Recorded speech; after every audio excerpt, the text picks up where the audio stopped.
Okay, just setting up, making sure everything is working correctly, and once I'm sure that the system's working, we're going to talk about the Lost Mine of Phandelver, and this is obviously a Dungeon Master guide. It's not really suitable for players to hang out and listen to what I have to say today.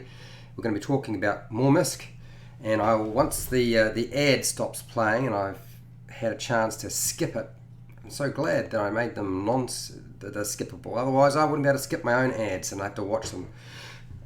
Okay, cool. Right, I've watched part of the ad, and I'm going to unplug my earphones, and I will just make sure that everybody gets a chance to jump into the room before I get started. Okay, there we go. I think I've got everything sorted out. So as usual, what I normally do is I just say that I will put the start time for this video down in the description. So if you've watched my videos before or not watched my videos before, but if you're re-watching the video, the live stream, you will find the start time down in the description, so you can click it on and skip past all of this stuff. Now, if you're watching my live stream for the very first time, normally I do a presentation first. Once I've completed my presentation, anybody who's part of the live stream, I will hang around and answer questions near the end, so that you have an opportunity to interact with me, ask questions, give feedback, tell me if I'm wrong or right, or provide alternatives. Often people during these videos will provide an alternative.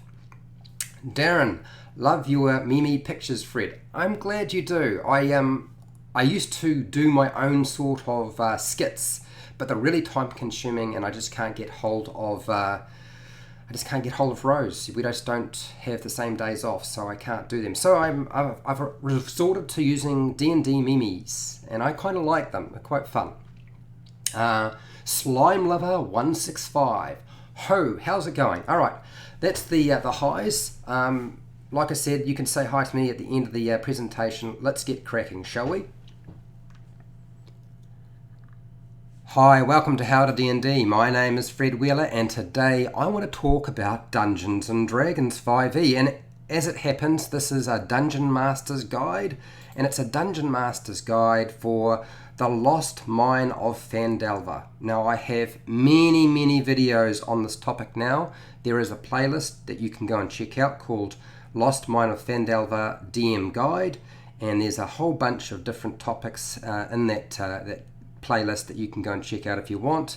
I have done things on various characters such as Gundren Rockseeker, Nesna, the Black Spider, Venom Fang, preparing this adventure, all that sort of stuff that you might need to use at some point or want information on. So go check that out if you want to at a later date, not right now. But today we're going to talk about a particular topic, and that is another character, another major NPC or character in the adventure that you will probably come across near the end, and that is Mormesk, the spirit of a restless wizard.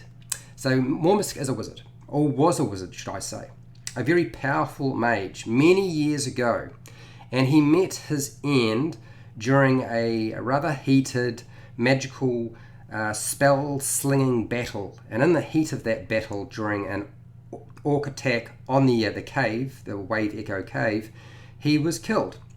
And as a result, he's been in the Wave Echo Cave ever since, even though he is in fact dead. He's still around, he just won't give it up. Now, Mormesk resides essentially in the Wave Echo Cave location. You'll find him pretty easily. He's not difficult to source, but he's hanging out in the old wizard's quarters most of the time. That's where he spends most of his time during the adventure, and that's where you're likely to have the players encounter him. Now, the book has a reasonable amount of information on Mormesk. So if you turn to page 47 of Lost Mine of Phandelver, you will find he is pretty well covered. Compared to some of the other NPCs, he's actually got a reasonable amount of information, and you can read between the lines, but they have spelled out quite a lot of information, which I thought was excellent compared to some of the characters we've had to deal with. Now that's area 14 on your Wave Echo Cave map, so you just check that out later on. I'm going to say right now that this particular wizard quarters, as far as I can tell from the adventure, wasn't just his quarters. It was a section of the cave complex that is used by many wizards, or was used by many wizards. It wasn't just Mormesk's location that he would reside in, as far as I can tell. So that means that there's probably a bunch of stuff left over there that has nothing to do with it belonging to Mormesk at some point. But now he's dead, I don't think anybody's going to sort of pick a fight with him and struggle for whether he has control over that or not. That would be kind of foolish if you ask me. So, transformed into a hate-filled apparition by centuries of anger and evil deeds and acts. That's what's happened to Mormesk. Now, I know you're thinking, well, it doesn't actually state that he performed evil deeds and tasks and stuff like that, but I would like to point out that if you have a look at the monster manual and you look at Wraith, it does talk about sort of the aspects that they needed to have to form that. And I think based on the way that Mormesk is described, he's quite clearly quite greedy. He seeks power. He's a wizard. That tends to be an aspect of wizards anyway. So I think we can pretty much jump to the conclusion that he has at some point done things that were muddying the waters, a little bit grey and maybe even a little bit black. So I think at some point he's definitely done some evil acts before he died. Not just after he died. I mean, clearly he's now an evil creature because it states in the stat block that he's evil. So Mormesk's soul has been poisoned by greed and power. That's my view. Mormesk now leads, I wouldn't say it's a legion, but it's a small force of undead. So he leads the undead that haunt Wave Echo Cave, and they're guarding the Forge of Spells. But they're not just guarding that location, they're actually sort of guarding the entire complex. And this is what's going to make it really difficult for the players and for Nesna the Black Spider to even take a foothold in this place, because there are so many undead creatures in there, and a Wraith is no easy feat to deal with. So Mormesk has amassed a small fortune during his lifespan, and I wouldn't say it's the size of a dragon horde or anything like that, but what has happened is, as a result of that, he's got extremely frustrated. And how do you contend with being so greedy and having this small fortune, but you can no longer touch it? You're no longer corporal. So he's frustrated. He's frustrated by the fact that he can't touch what he once possessed. All his wealth he cannot touch. All of the magical items or books that he used to, it's more like books rather than magical items, because there really isn't that much in the way of magical items for him at this present time, but the books of lore on history and the arcane arts and all of that, he can't actually open them and use them, so he can't access them, and this is what really fuels this Wraith. Now, don't even think that this Wraith is a nice guy, because he's not.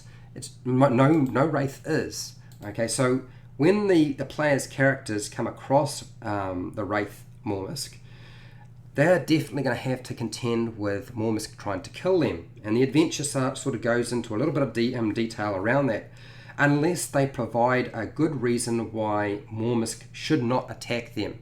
Because as far as he's concerned, they are just grave robbers trying to take his stuff, and they shouldn't be there, and they're going to forfeit their life. And there's a little bit of dialogue, which I have to say, I'm so glad it's not a monologue. It's not a huge amount of information for you to communicate as a dungeon master. It's a big plus when that happens, big plus. But he does have a fair amount of coinage and gems, and he has a few items that are particularly important to him, which is why he's not going to leave that location straight away. There needs to be something taking place. The players aren't going to be able to scare off this Wraith. There's going to be some sort of conflict if they try to take anything. So they need to try to reason with Mormesk first, and they need to do it quite quickly because he will attack them, and they're going to have to bribe Mormesk with the thing that he likes the most. And the thing that he likes the most is, in fact, magic. That's the thing that he's most interested in. This Wraith is going to listen to the characters only long enough to assess them to see if it's worth his effort to have any more discussion with them. So if they take too long, that's going to work against them. So just bear that in mind when you're looking at that particular aspect of Mormesk, that he is really trying to assess what their worth is. Now there is an item within the adventure that talks about, he's not going to leave this particular item or part with it.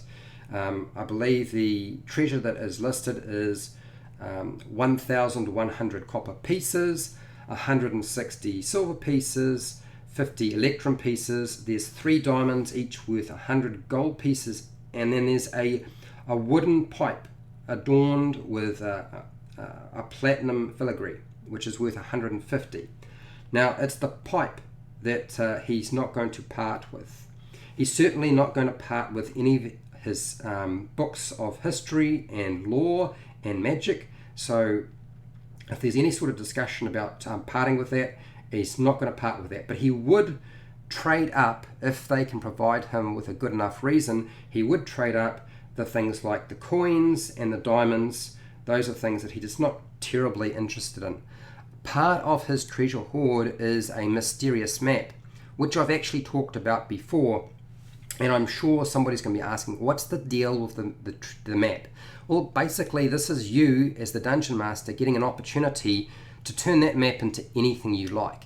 I would imagine that because Mormesk has it, whatever X marks the spot on the map is probably going to lead them to something magical. So if you're going to use another adventure or as a jumping off point for further adventures after the Lost Mine of Phandelver, which I've already talked about before, like I did a video called The Next Adventure After Lost Mine of Phandelver, and I suggested using Tales from the Yawning Portal, and the Hidden Shrine of Timochin is a good example of using that. That could be sort of leading them into that adventure so they can find that location. It doesn't have to be that. There's also another good option, which is Storm King's Thunder, leading them into that adventure as well. That adventure, Storm King's Thunder, is sort of built to allow for the Lost Mine of Phandelver to be run first and then lead into Storm King's Thunder. But it can essentially be anything the Dungeon Master wants. So don't get caught up in the fact that it doesn't spell out the information. It's just providing you with a whole lot of extra options and possibilities if you're interested. Now, if the player's characters attack, harm, or touch any of the Wraith's treasures, this will fuel his fury and rage. And a furious Wraith is always a bad one. Mormesk is only interested in power, and that sort of power needs to be magical, okay? The power that is granted by magic. So bribing him with magic items and arcane knowledge is really the only way that it's going to work. It doesn't have to work. There's still a persuasion check required, or charisma check. It's up to you whether you use that check or not. I don't think it necessarily needs to be utilized in the adventure, but I know if you're a new Dungeon Master, you might want to play and run it out as it is written. Mormesk doesn't get along with a particular individual within Wave Echo Cave, and that's the Spectator. I don't think anybody does. I mean, this creature's completely mad. So if they decide to bargain with Mormesk, Mormesk will say, look, there's a Spectator, and if you go and wipe it out and kill it and dispose of that creature, then I will give you some of my goodies, and that'll be the coins and the diamonds. He's not going to part with anything else. He's not going to communicate what a Spectator is.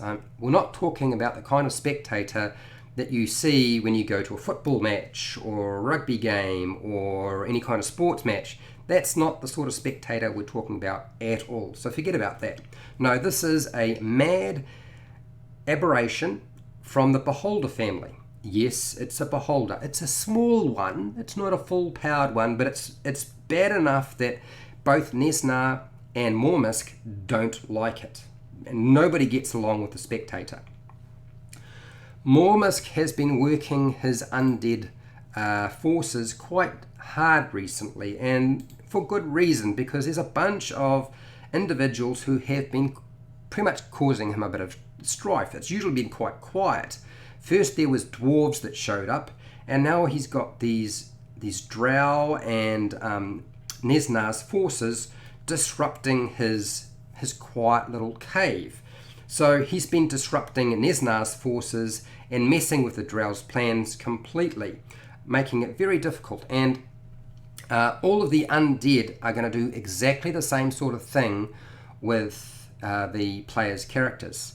And in the case, should Mormesk ever die, the undead will continue to do what they normally do, which is pretty much just stay in the room they are in currently and do nothing until something that's living comes into it, and then they will simply march towards it and try to kill it. That's all these undead really do, nothing else. It's not complicated stuff, whether you're using zombies or skeletons or even maybe something like a ghoul. There's a particularly nasty one, an undead, which is the Flaming Skull. I mean, it's bad enough having zombies, ghouls and skeletons, but at the level they're playing, a Flaming Skull is quite capable of causing a lot of pain. One, it flies, it can cast Fireball, and it has access to other spells that don't really require it to roll any kind of attack or require any kind of saving throw, and that's Magic Missile.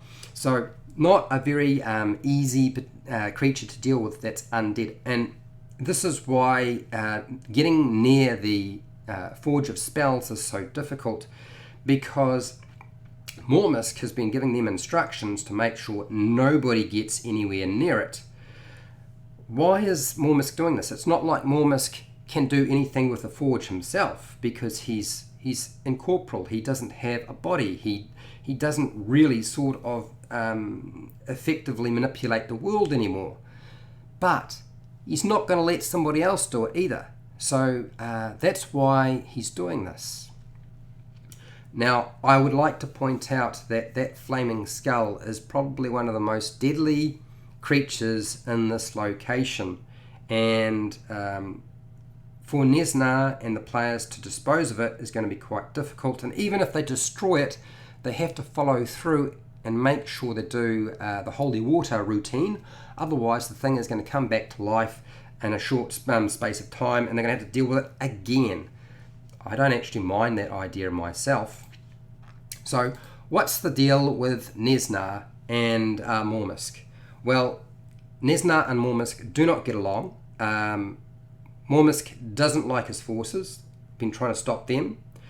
It's quite frustrating for Nesnar to have to deal with Mormesk and his relentless. It doesn't matter. They don't sleep. The undead don't sleep. He can't wait for a weak moment in the force's defences, because there is no such thing. So it's been a stalemate for quite some time between Mormesk and Nesnar. Now, whether you allow that to play out with the players, which I doubt will be the case, because the players are going to be quite powerful in comparison to the likes of Nesnar's forces. It's all revolving around that Forge of Spells. That's where the key focus for everything is. One of the things I would like to point out with the cave location, it's large enough that it could be populated by many different creatures and monsters, and hence why there are a few other things other than undead in that location, but not all of them. The cave is wide enough and expansive enough that it could allow for various other things to live there. And there's a random chart that allows you to roll up different creatures, most of which are undead creatures that you can include and incorporate into the adventure as sort of like a random encounter or a patrolling undead group of some kind. So let's talk about the stat block. Mormesk's stat block and his tactics in the game. If you go to the Monster Manual, let's go to the Monster Manual 5e first, you'll notice that the Wraith is a little bit different to Mormesk's stat block. In fact, there are some differences that do stand out. Essentially, everything is the same except for the following. Mormesk has fewer hit points than a normal Wraith, and that's probably to depict the fact that he was more a wizard than a fighter in his past life. That might simply be that they decided they wanted to have this particular character slightly different to everything else. Who knows? I don't honestly know what the designers were thinking. I'm just guessing here now. He has the ability to do less damage. His ability to hit a target with his only offensive weapon, which is the life drain, that essentially is really just a little bit more, a little less damage, because his challenge rating is a 3 and the monster in the Monsters Manual is a challenge rating 5 Wraith. So they are different creatures. So if you wanted more additional information, I would definitely read page 302 of the Monster Manual about the Wraith, because you'll get a little bit more information on it and how they operate and work. The other thing that stands out is that this particular Wraith, Mormesk, doesn't use all of the Wraith's physical attacks and abilities. One of the things that I did notice is the incorporeal movement. Now, incorporeal movement for the Wraith in the Monster Manual states that when they move through another object or creature, it's considered difficult terrain, which means you're going to be moving, instead of when you're moving 5 feet, you'll be moving 10 feet. So difficult terrain slows you down. But there's no mention of that in the actual stat block for Mormesk. Now, that might be an error, but I think that that's actually probably quite deliberate. I think Mormesk can simply pass through things when he desires to, and it doesn't slow down his movement. And the reason I'm saying this is because his opening entrance is he rises out of the floor. So that to me largely suggests, and as I said, I'm guessing here now, that he can pass through an object and stay within an object without taking damage. And a normal Wraith can usually not do that. But it also states that he can't stay in a solid object, whether it be a creature or whatever, so he would be shunted out, but he wouldn't take damage, as far as I can tell. And like I said, I'm guessing here. That's one difference. The sunlight sensitivity is pretty much the same. The life drain is essentially the same. The attack, I believe the attack modifier is only difference by, is it 1 degree or 1 point? I think the normal Wraith has a +6 and Mormesk gets a +5 and then does a little bit less damage. But Mormesk doesn't create spectres. Now, why does Mormesk not create spectres? It spells it out in the adventure book in the stat block. Because Mormesk believes when something dies, it should stay dead. And so bringing back somebody from the death or undeath and using them as a slave is not something he's going to do. So how do you actually generate more undead in a location like this, like Wave Echo Cave? Personally, I don't think that's actually what takes place. I don't think that Mormesk spends his time creating undead in any way. If that's the case, and his view is don't create spectres, which a normal Wraith would be able to do, I don't think he would create things like skeletons and zombies and ghouls. I think those creatures have simply resided in that location because nothing else could survive and be left alone, because the Wraith was living there, because Mormesk was actually residing in the cave and he was so powerful compared to everybody else. Not to mention that flaming skull, which is actually a protector and guardian for that location, and when they died, they remained a guardian, an undeath. Okay, so that's my view on the stat block. One of the things you might notice also too with Mormesk and his stat block is he used to be a wizard, but he has no spell casting features whatsoever. So essentially Mormesk has only one offensive weapon, and that is simply the ability to use his life drain. So combat tactics are going to be pretty simple, and it's going to come down to essentially one or two things. Does the Wraith flee if hurt? And I personally think it can go both ways. I think that you could play out the Wraith as fleeing in combat if it gets hurt, or play it out as not fleeing and fighting to the death. I think that's completely up to you. One of the things I know, I've spotted this many times, and that is the confusion around damage resistance with monsters. And honestly, I think as a Dungeon Master, you play it out as you see fit. The Wraith in the monster manual talks about any kind of damage that is acid, cold, fire, lightning, thunder, bludgeoning, piercing, slashing from non-magical attacks that aren't silvered. Now, I noticed that particular reference that I'm just calling out is from what I'm showing you on the screen, but my monster manual, which is a newer monster manual, actually reads the following. All of the damage types that I talked about and slashing from non-magical attacks not made with silvered weapons. So what does that mean? Does that mean that the magical weapon has to also be silvered? Or is the silvering process part of it being a magical weapon? I know that always comes up and being an issue.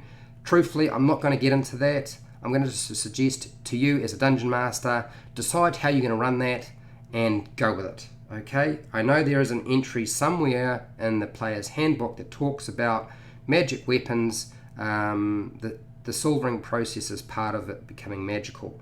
But you might decide, well, actually, no, I want to run it slightly differently. And there is different wording for Mormesk in the stat block too, which is different to the other ones that I've just gone over right now. And if I can just find it for you, because I know it's going to be a question that people will ask. It goes over the different damage types, and then it says, for damage resistance, any slashing from non-magical weapons that aren't silvered. I will leave it there. I don't want to go into any more detail on it. He has dark vision, he's got immunity to all sorts of different conditions and a couple of damage types. And that is essentially how Mormesk operates. So I think that it's far more interesting for Mormesk to actually flee from combat if things go badly. And I'm going to explain to you why I think this. I think that a recurring villain or an NPC or spanner in the works in the cave would be quite interesting, particularly since we're going to have dwarves trying to mine this location. How easy is that going to be if you have a wraith that constantly shows up when somebody's isolated, on their own and very weak, and it's not the player's characters attacking them and killing them? Because that's pretty much what Mormesk is going to do. That's how I would play it out if I had the chance. All those sorts of plans, though, go out the window as soon as the player's characters are in the same room as Mormesk. Who knows what will happen? They may never get a chance to do any of that anyway, so fleeing from combat might not work. But I would suggest that things like the disengage and dodge action are all very well. They're not very interesting, so you've really only got your life drain, dodge and disengage.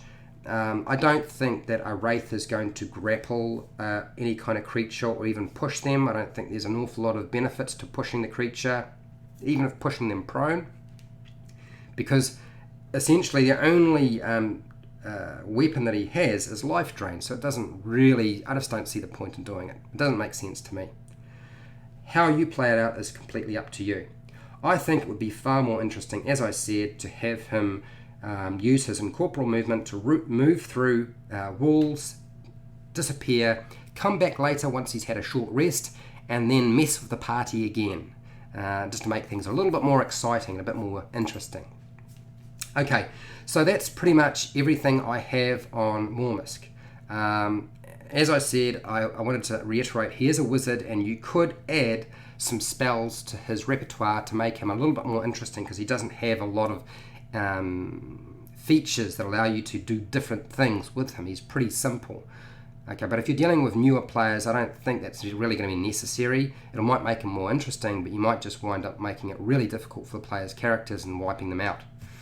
Alone, Mormesk is actually relatively weak, unless they have magical weapons that can get through his damage resistance and they're not doing damage that's necrotic or poison, which he's completely immune to. So that's everything I have. So if you found this video helpful, informative, or useful in some way, please share and like the video. If you like this sort of content, I do this sort of thing quite often. Usually there's a Lost Mine of Phandelver video each week about the same time and day as right now, so you can see more of them. I have a playlist full of them as well, so consider subscribing if you haven't subscribed and you like this sort of thing, and hit the bell button to be notified when I go live. If you want to support my channel so I keep doing this, then look, you supported me by watching this and I do appreciate it. I have hundreds of videos and you're welcome to check them out. There's bound to be something you will find useful. Not everything's gold, but I'm sure there'll be something you might find useful in there.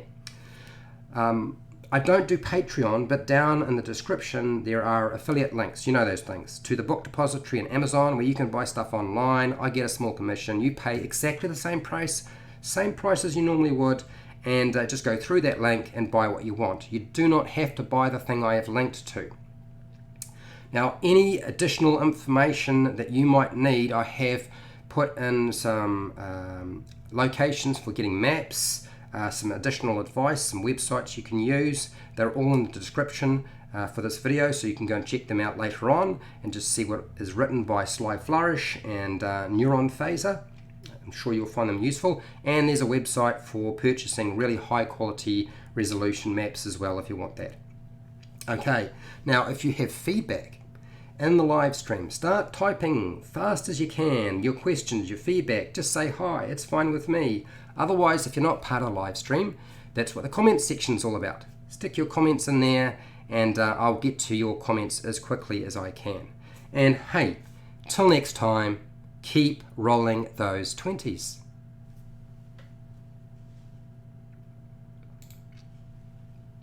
Okay, all right, I just need a drink of water, guys, because I've been talking for the last half hour. And I have no intentions of running away. I just need to make sure I put my face in the right place when I pull the camera up. You will get to see me. If you really feel like watching my face, it's all right. It's nice to have a face to the voice. The microphone will sound a bit funny because I'm not sitting right over the top of it. And I've also got to point my face at the camera at the same time and make sure I'm roughly in the right spot, and then click the button. Ha! Ta-da! I'm here. Okay. I do apologize for the white background. If it seems a little bit washed out, it's because I've got lights on me, the sun is coming in, and I'm white because I'm gonna look white against a white background. It's a bad combination, being white and having a white background. I need a bit of contrast. That's why I'm wearing the hat. I would have gone with a black top, but it was a bit damp, so I was gonna leave that alone. Okay, let's get to your questions before you all decide that I'm just blabbling, and I am. Okay, so George, my party destroyed Mormesk prior to encountering most of the other undead. As such, I had them become set free. For example, the zombies in the Flaming Skull, which were stuck in the room with the bellows. Yes, I suppose you could. I think that the zombies in the Flaming Skull would probably just stay where they are. The Flaming Skull is a protector for that location. The skull is probably going to stay with the forge because he doesn't want anybody going near it and using it. That's his purpose. But you can do what you like. You can ignore me. You're the dungeon master. I'm just some guy on the internet doing a video and providing advice on this. I think the zombies, my feeling is they tend to just stay still and do nothing.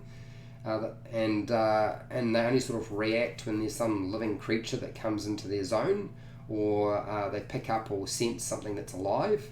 I would imagine there'd be a lot of squashed bugs and insects in that location, but you can do it however you like. If you want to move them around, you can. The adventure does provide you with an ongoing supply of undead, which you can roll up through the random encounter chart. So it's not like you need to worry about not having access to those zombies and creatures. Okay, George.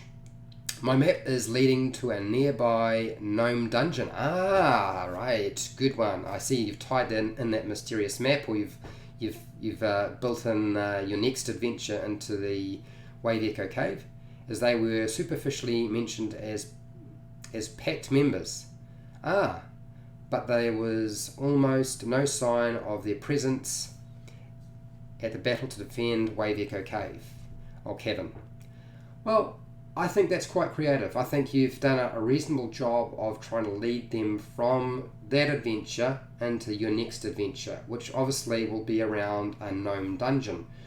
Can you imagine a gnome dungeon? It's going to be very tight and squeezy. It might be very difficult for normal-sized individuals, medium-sized creatures to get through. So it could create a lot of fun for you. And the party may appreciate that or might not. Who knows? You'll find out, won't you? Roman. No idea what's going on. Just jumped in. I'll watch it later. Hi, Fred. Hi, Roman.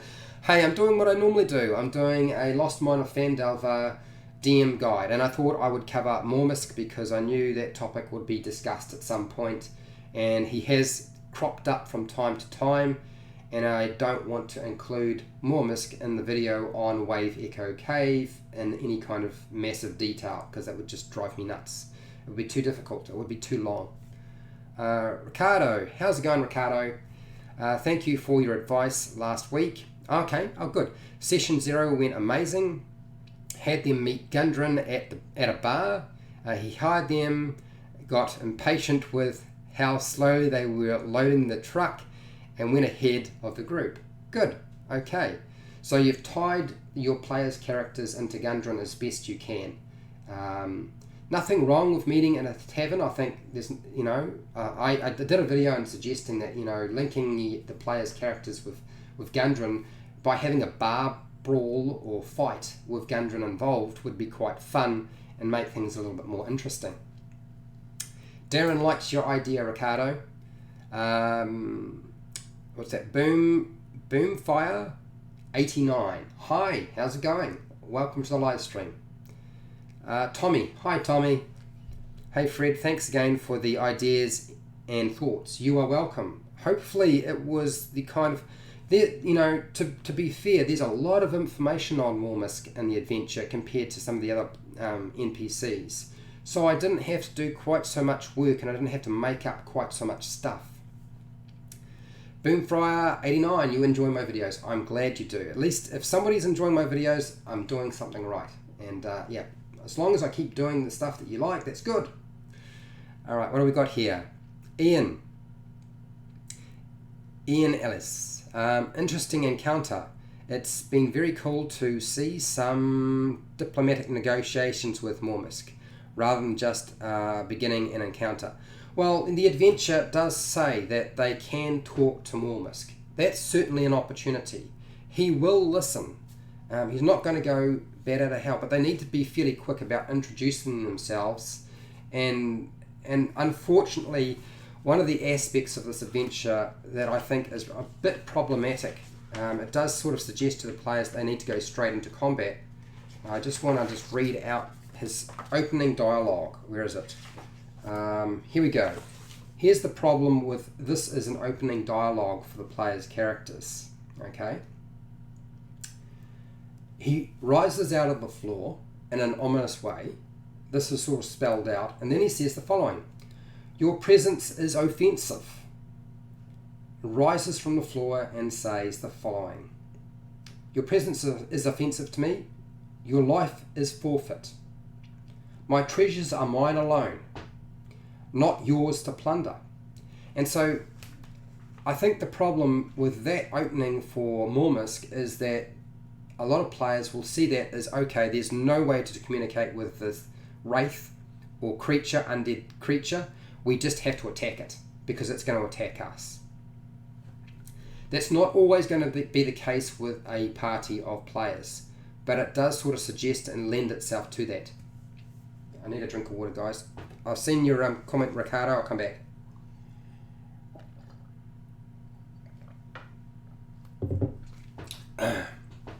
I am so sore. Okay. All right, Ricardo. Any quick tips on how to introduce the doppelgangers early in the adventure? That would be an awesome video. Yes, that would be an awesome video, wouldn't it, Ricardo? I think you're quite right. It probably is an awesome video. It's probably a video I should do, right? Am I blinking or just wincing? I don't know. It's going to happen, Ricardo. It's going to happen. I just haven't done it yet. I honestly, I know the doppelgangers are going to come up. There's lots of questions around the doppelgangers, so I do realise that some discussion about the doppelgangers needs to happen. But I'm trying to work my way through all of the major NPCs, and then I will deal with the doppelgangers.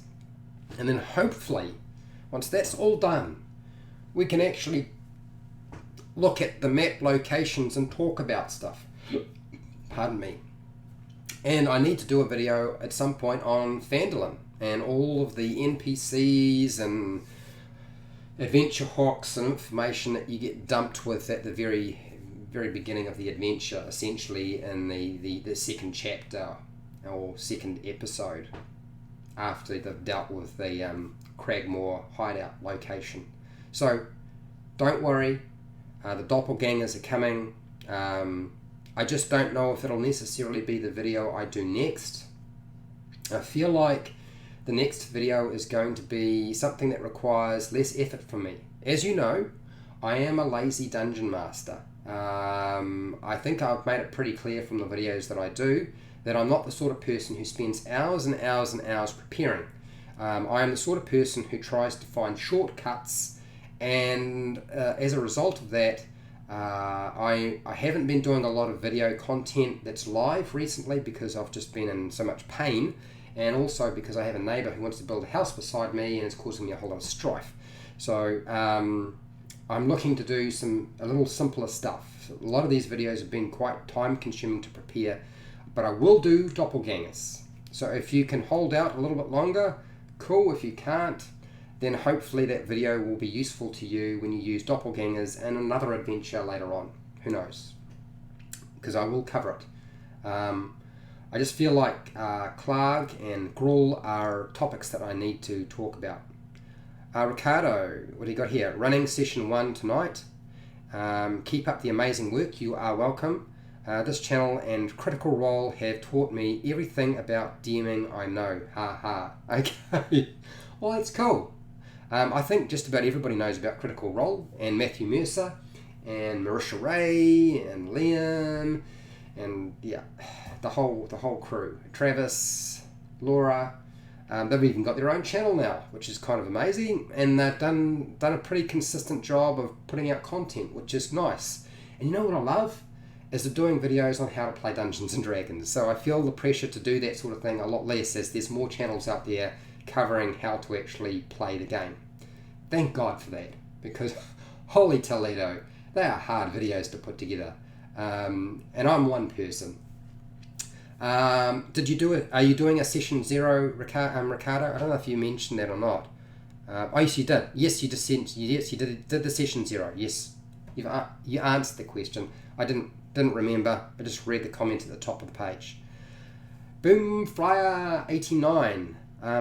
Though not related to currently what you're discussing, doesn't matter. I will discuss and answer questions unrelated to Mormesk the Wraith and the Lost Mine of Phandelver, so don't worry about that. It's always going to be the case. That's why I have a questions and answers section near the end. And if it becomes a bit too involved, then I'll do another video and come back to it. What are your thoughts on Dungeon Fog? It's a site similar to Roll20. I don't know much about Dungeon Fog. Not sure if you are familiar with it or not. No, I'm not really familiar with it. I know that Roll20 has a lot of controversy around it right now. I think that's not so much because of the platform. I think that's more around one of the managers, or maybe a couple of the managers. I'm not entirely sure. I know there are a lot of upset people. I feel like maybe their focus and change and their focus is a little different to what it used to be. Who knows? I don't know exactly. I don't know anything much about Dungeon Fog though. Certainly I would appreciate anybody who can give me information on it, because I'm always looking for new content to do. There's just never enough time to do everything. And if it looks like it's worth doing a video on, then I might consider doing a video on the topic. I don't really have a lot to do with Roll20. I always preferred face-to-face. I really enjoy not sitting in a room like I'm doing right now on my own with a camera pointing at me, trying to communicate with people via the internet. Doesn't that sound weird? I'm on YouTube, mate. It just makes no sense. But when I'm playing Dungeons and Dragons with my friends, when I'm playing Dungeons and Dragons, I want to be face-to-face. I want to be there with them rather than doing it by computer. And not everybody can do that, but I can. So I'm going to keep that for as long as I can and hang on to it. So yes, I wasn't able to answer your question, but you do know now that you can ask any question you like. Right, drink of water.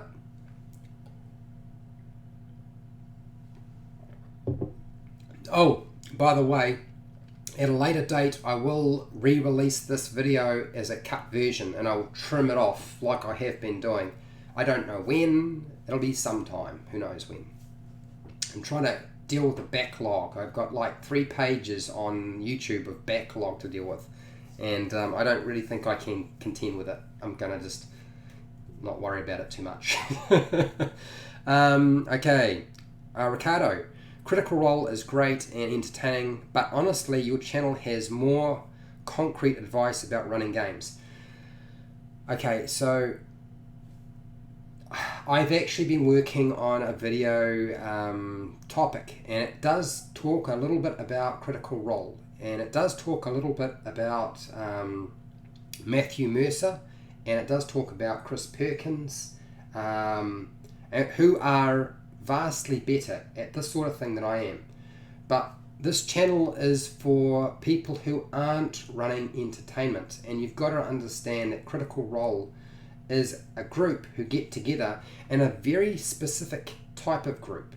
You know, the way that Matthew Mercer runs his game, the way that his players interact with each other, they have adopted Matthew Mercer as a dungeon master because of the way he operates, and because they are actors. Unlike normal Dungeons and Dragons players, most Dungeons and Dragons players could not sit through Matthew Mercer. They might be amazed by his voices, but often he will go for 10-15 minutes, and so a lot of his advice is designed around his group, and it's solid advice, and so is Chris Perkins' advice. And not all of my advice is suitable for every group, but I play with just normal people, and that's the difference, really. I think that's what a lot of people are drawn to, is that essentially what I communicate is from the point of view of a normal person. It's quite clear that I'm not a production channel who has a big budget, who has sponsorship, and has a team of people working for them because of the production level of my videos, and because I'm one person. So I have to be pretty down to earth, and I'm from New Zealand. We don't really get more down to earth than that. I'm quite capable of being silly, and I've got a couple of videos that I think a few people have mistaken for real advice when they're not, but hopefully the titles are clear enough and ridiculous enough, and the topic's ridiculous enough that they understand that. Okay, gotta head out, Ricardo, no problems. Thanks for jumping in. Okay, look, I think that sort of covered everything. So what is happening tomorrow? I always tell you guys what is happening tomorrow. Oops, spoke too soon. I'll get back to that in a second. Ian, what do you got here? How do I get my PCs to communicate amongst themselves? I know Critical Role is full of actors, but I want my PCs to have better role playing.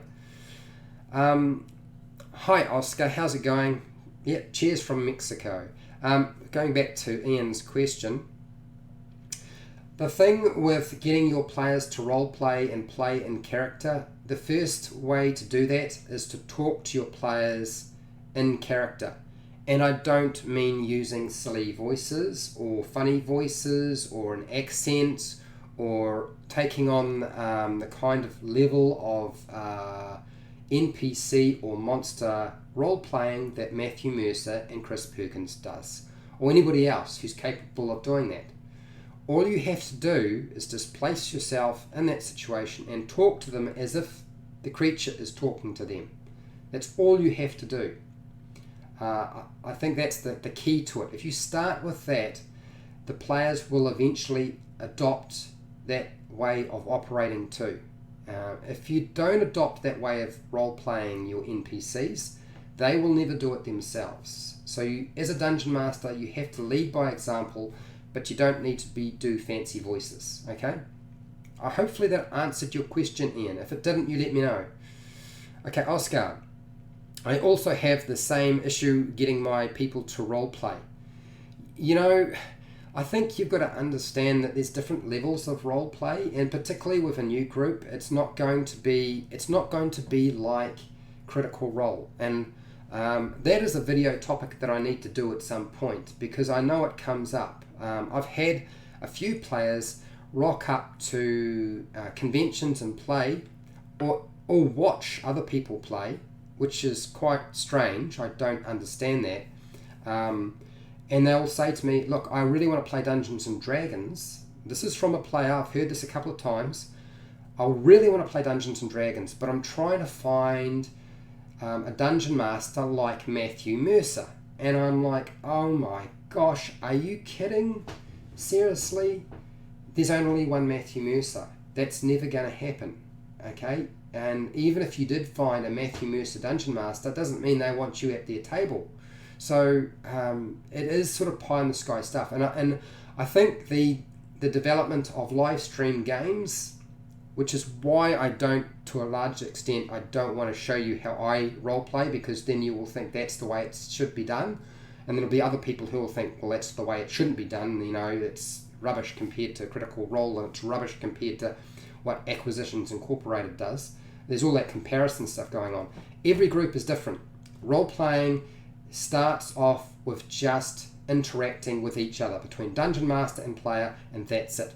If they are doing that and they are telling you what they want to do with their characters, they are role playing. They do not need to speak in the first person as their character. They can talk in the third person if they like. They can refer to themselves in the second person. How would you do that? Anyway, it doesn't matter.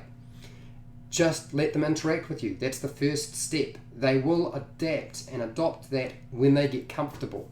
It's a comfort level thing.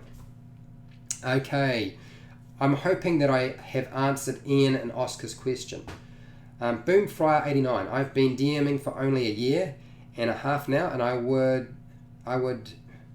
how would you prevent yourself from burning out of ideas, or someone is running a homebrew story? Well, as it happens, Boomfryer89, I've burnt out. I haven't been dungeon mastering for quite a while. I did a video on the topic. I've been playing the game. So for me the honest truth is, I think you need to take breaks as a dungeon master to allow for you to not burn out. Now, I dungeon mastered anywhere from 3 to 4 games a week at one point. This is back in 2014. And then it slowly diminished down to maybe 3 games a week, and then 2 games a week. And now I'm down to 1 game a week. I don't dungeon master, I'm just playing. I think the secret is taking a break. You do have to just stop doing it for a while, let somebody else take the reins, and just play the game yourself, or go and do something completely different. That's what I'm learning myself as somebody who plays the game as a player character, which I'm doing right now, and as somebody who's done a lot of dungeon mastering. Okay, so taking breaks is the easiest way to avoid burnout. You just can't keep going. And I think I did actually discuss that in a video called DM Burnout, and it goes into a lot of detail. So if you can just type in DM Burnout, you should find my video. Well, I hope so anyway. I'm hoping that answered your question.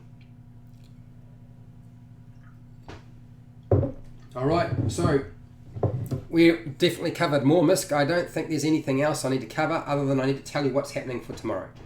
So because I'm very sore and a little bit stressed, I've decided to go and see one of my friends tomorrow, which means that my normal day off where I sit around and talk Dungeons and Dragons with you guys for an hour or so and paint miniatures is what I normally do, is tomorrow I would do that.